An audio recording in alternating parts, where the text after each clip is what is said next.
You and your kidneys, the topic of today's Weekend Connection here on the Bible Broadcasting Network, a public affairs presentation of BBN. Hi, I'm Hank Farrier. Kidney disease is serious, and if you're African American, you have a much greater chance of developing kidney disease. We'll find out more in just a moment. Let's get connected. Welcome to Weekend Connection. And today on Weekend Connection, we're going to learn about kidney health. We're also going to learn of some alarming statistics related to how kidney disease affects African American adults much more frequently than non-African Americans. Our guest today is Dr. Griffin P Rodgers. Dr. Rodgers is director of the National Institute of Diabetes and Digestive Kidney Diseases. Dr. Rodgers, thank you for joining us today. Well, thanks for having me on your show. I really appreciate it. Let's begin by finding out something about the kidneys. What functions do the kidneys perform? Kidney is an important organ in the body. In fact, we have two of them, and it has an important role of filtering out the waste materials that our body produces over a 24-hour period and excreting that waste as well as excessive fluids and salts into our urine.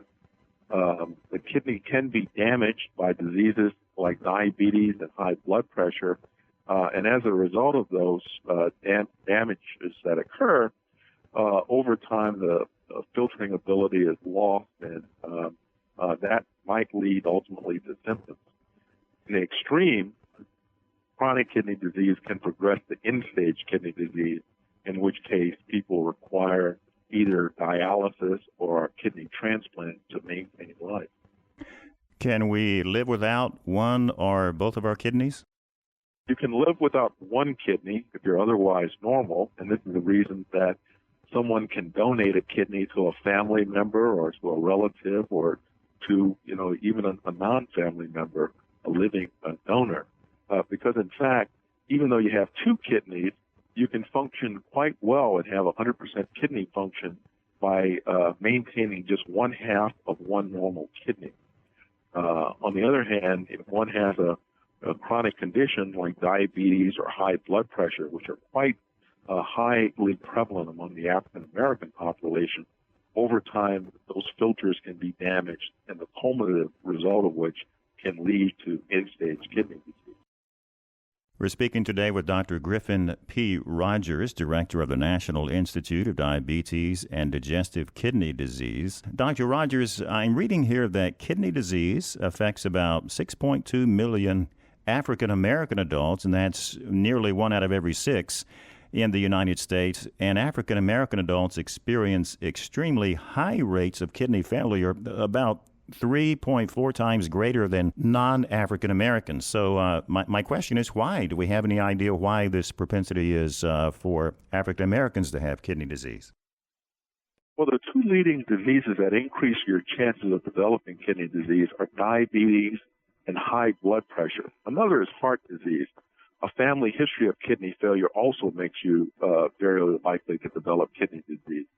Because diabetes and high blood pressure are so prevalent among the African American population, that really is one of the leading major causes why it's so prevalent among this population. Like most chronic diseases, there's a mixture of genetic contributors, that is, genes you inherit from your family, parents, and there's also environmental components.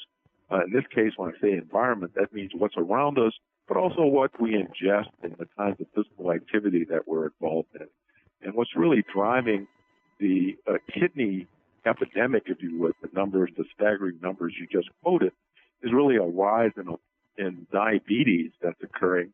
And what's driving that is actually the obesity problem that we're having in this country. And that simply is really due to increase in calories and not a sufficient amount of physical activity. So those are two prescriptions right away that can improve one's overall health greatly. For adults, exercising 30 minutes a day, 5 days a week, and limiting and eating more of a sensible diet and consuming less salt, for example, another contributor to kidney disease. Again, we're speaking with Dr. Griffin Rodgers today, and we're learning about the kidney and kidney disease. and particularly the alarming statistics which reveal how much more frequently African Americans suffer from kidney disease than non-African Americans. Dr. Rodgers, it seems as if you're saying that kidney disease could be related to social behavior, somewhat cultural, and did you say it's also biological, genetic based? Yeah, what we've learned based upon research that's been funded by our institute quite recently is that one of the explanations for the increased rate of both chronic kidney disease or the progression from chronic kidney disease to end-stage kidney disease is based upon a genetics. In particular, there is a gene called ApoL1, a variant of which is in fairly high prevalence in the African American population. This gene somehow presence of this variant negatively affects the kidney in ways that are under intense investigation. But what we do know is that thousands of years ago in Africa, you had one or two copies of this gene. You had some degree of protection against developing African sleeping sickness. Of course, now descendants of those individuals from Africa in the New World, where sleeping sickness is no longer a problem, still retain this adverse effect that this gene variant has on the kidney. And we're really, again, research is trying to uncover what's the cause so that we can interdict this pathway and reverse the disease in these patients so affected. What symptoms might someone have which would indicate to them that they may have a problem with their kidney or kidneys? Well, there's usually no symptoms for early kidney disease. And for this reason, it's sometimes called a silent disease. And really the only way to know if you have kidney disease is to get tested. Two simple tests. One is a blood test to determine how well your kidneys are filtering the waste product. And the second test is a urine test to determine whether there is any protein in your urine. Protein is something that normally should be retained in the blood and not spilled into the kidney. And so if there is protein in the urine, that's an indication that the kidneys are in fact damaged. Can a person just go to their family doctor and have some tests run to see if they are developing kidney disease? Oh, absolutely. And most physicians are aware of that. They can also, prior to visiting their healthcare provider, they can visit our website at nkdep.nih.gov. Again, we're speaking with Dr. Griffin P. Rodgers, Director of the National Institute of Diabetes and Digestive Kidney Diseases, talking about kidney disease and particularly the prevalence of kidney disease among African Americans. Dr. Rodgers, what kind of encouraging research have you noted recently in helping to prevent kidney disease, particularly among African Americans? We know that if we can detect the disease early, that there are effective therapies that are available to slow down the progression from chronic kidney disease to end-stage kidney disease.